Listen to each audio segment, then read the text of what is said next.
Hello, नमस्ते, नमस्कार, जय हिंद साथियों। आपका बहुत बहुत स्वागत है आपके अपना प्लेटफॉर्म पार्थ मैथमेटिक्स हब में। साथियों, आज हम लोग चर्चा करने वाले हैं परमुटेशन एंड कॉम्बिनेशन। पिछले क्लास में हम लोग देखे थे जो परमुटेशन एंड कॉम्बिनेशन का किस तरीका से डेवलपमेंट हुआ था, किस तरीका से इसका निर्माण हुआ था, हम लोग कहानी के तरीका से अच्छा से जाने थे परमुटेशन एंड कॉम्बिनेशन। आज हम लोग परमुटेशन एंड कॉम्बिनेशन का उससे आगे जानेंगे। सबसे पहले जानेंगे परमुटेशन एंड कॉम्बिनेशन का इंट्रोडक्शन, फिर इसका पॉइंट टू पॉइंट आगे बढ़ते जाएंगे। तो आइए बात करते हैं परमुटेशन एंड कॉम्बिनेशन। परमुटेशन को हिंदी में क्रमचय बोलते हैं, जबकि कॉम्बिनेशन को हिंदी में संचय बोलते हैं। इसको शॉर्ट में PNC भी आप बोल सकते हैं, इसको शॉर्ट में PNC भी बोल सकते हैं। देखिए, परमुटेशन एंड कॉम्बिनेशन, जैसा कि पिछले क्लास में हम लोग जाने थे, जो परमुटेशन एंड कॉम्बिनेशन जो होता है एक काउंटिंग करने का मेथड होता है, एक स्मार्ट काउंटिंग करने का ये टेक्निक है, एक स्मार्ट काउंटिंग करने का एक लॉजिक बोल सकते हैं। तो परमुटेशन एंड कॉम्बिनेशन का जनरली मीनिंग ही होता है स्मार्ट काउंटिंग करना। किसी भी चीज का हम लोग किस तरीका से, कितने तरीका से हम लोग स्मार्ट काउंटिंग कर सकते हैं, गिन सकते हैं। तो आइए देखते हैं। देखिए, सबसे पहले जानेंगे जो परमुटेशन क्या है। देखिए, परमुटेशन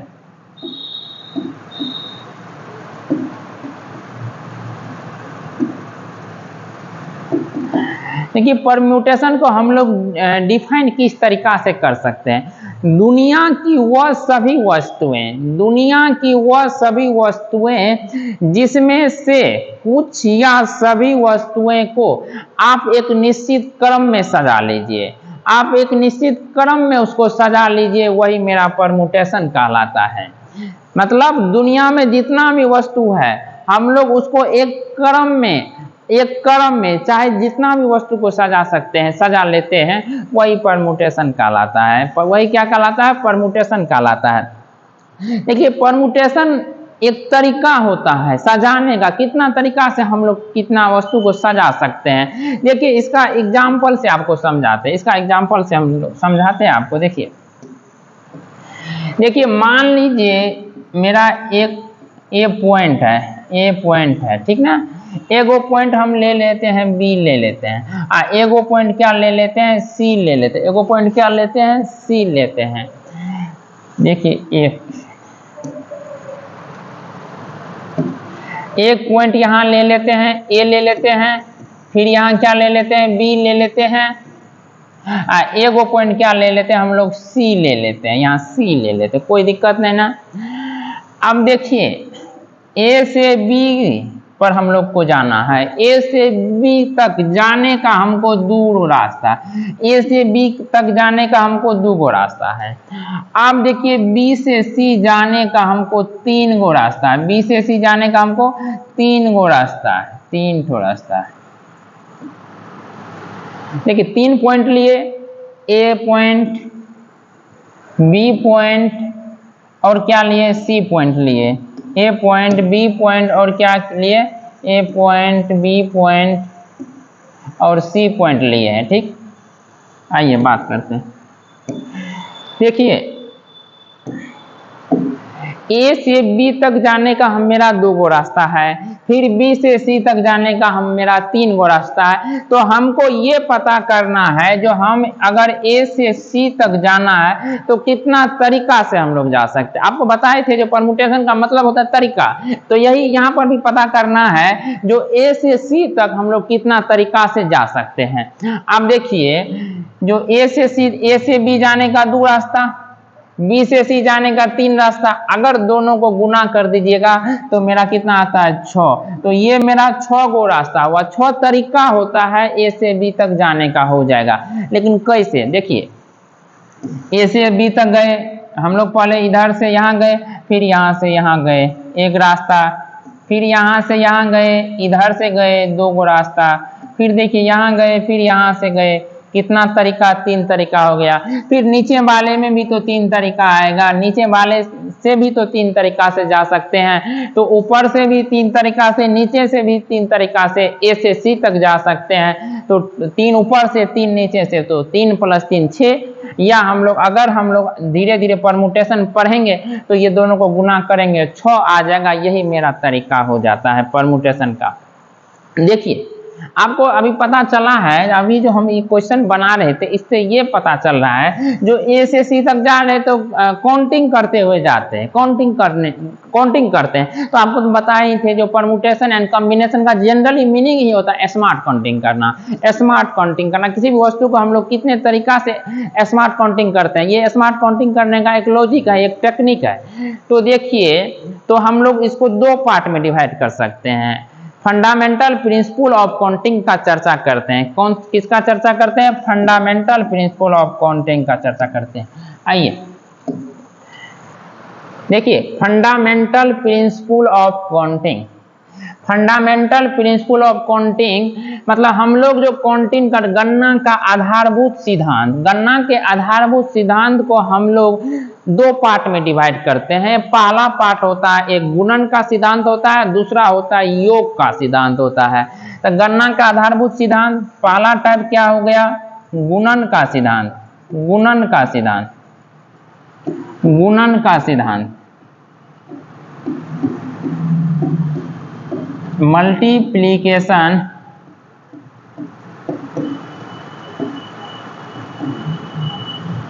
मल्टीप्लिकेशन रूल, इसको क्या बोल सकते हैं? मल्टीप्लिकेशन रूल, पहला रूल। दूसरा होता है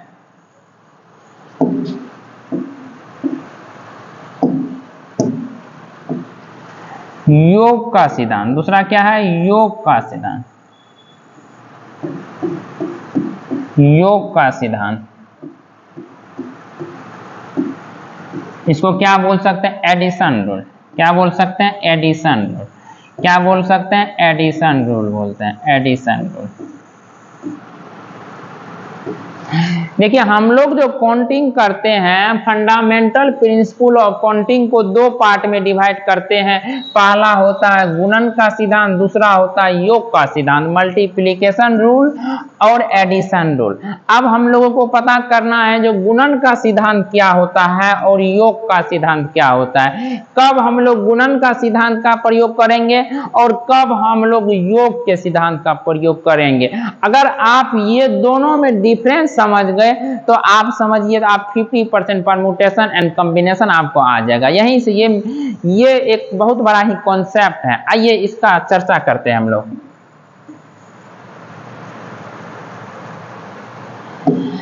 देखिए, गुणन का सिद्धांत जो है,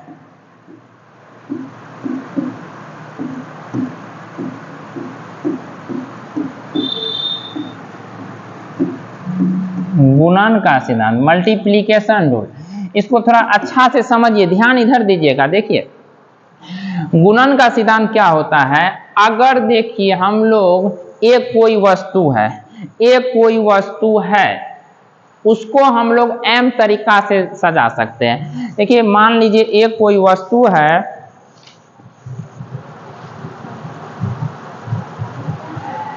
या हम लोग दूसरा वे में ये भी समझ सकते हैं, मान लीजिए ए कोई कार्य है। ए क्या है? कोई कार्य है, उसको करने का m तरीका है।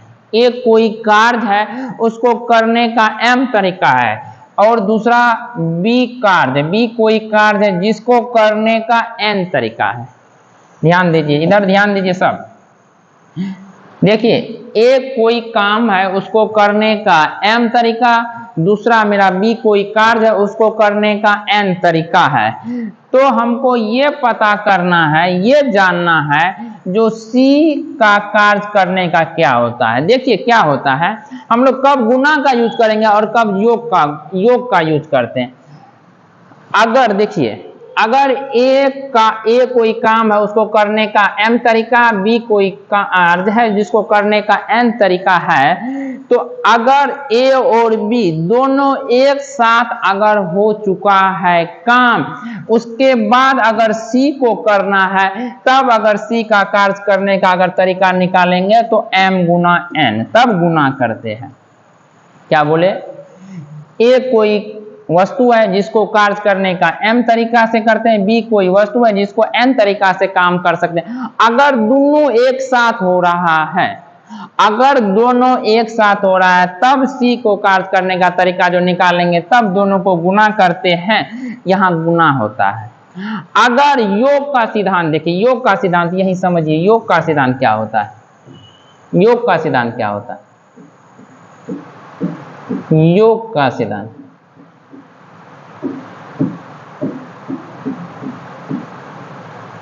Addition rule, addition rule.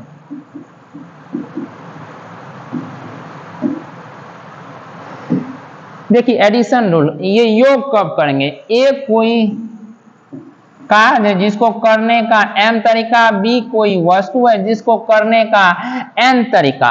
अगर a या b, अगर a या b दोनों में से कोई एक अगर हो गया है तब अगर c को हम लोग कराते हैं तो हम लोग यहाँ प्लस करते हैं, तो हम लोग क्या करते हैं, यहाँ प्लस करते हैं।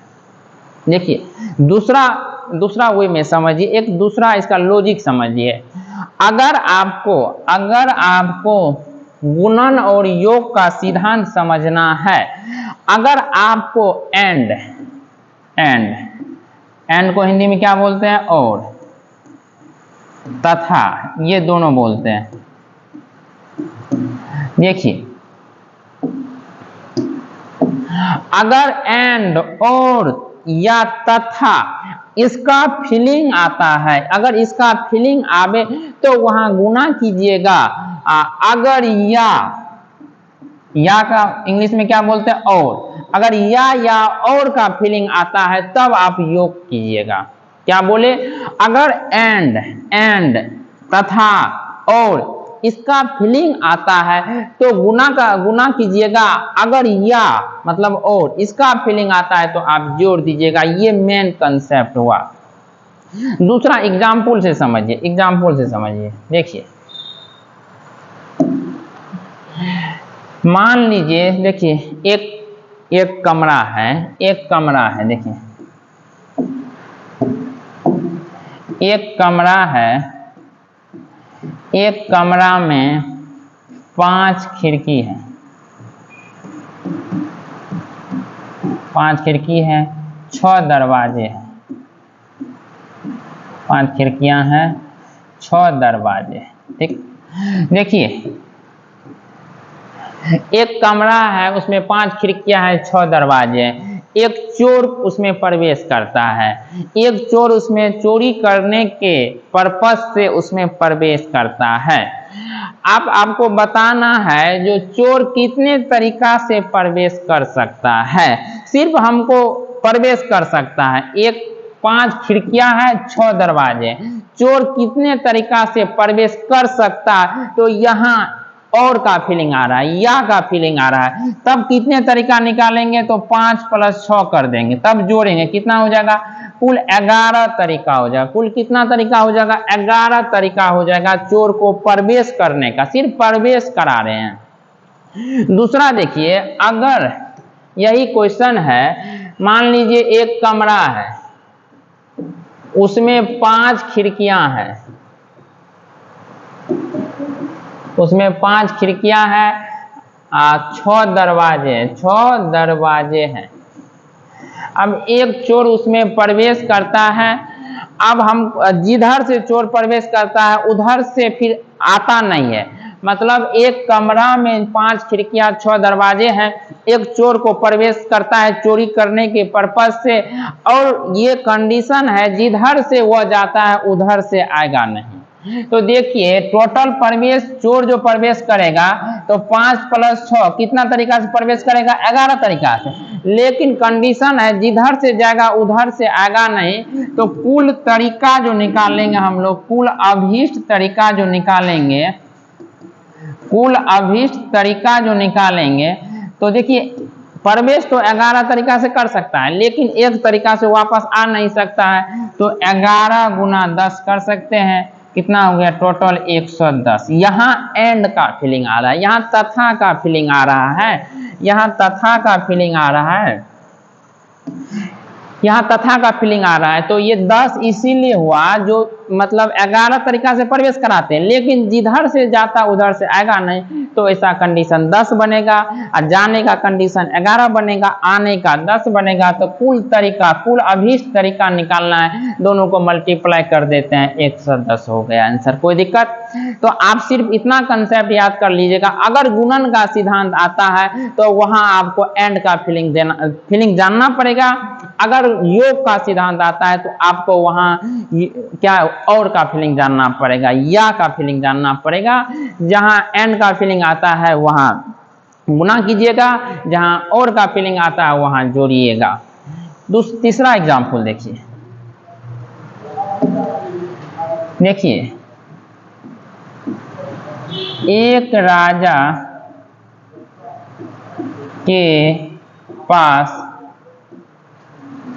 5 रानियां थी। एक राजा के पास 5 रानियां थी। प्रत्येक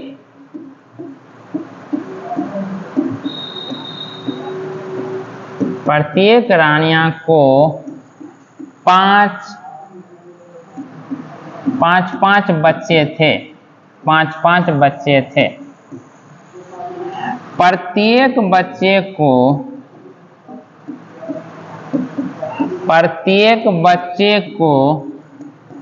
5 जीएफ थी। प्रत्येक बच्चे को 5 जीएफ थे। अब प्रत्येक जीएफ को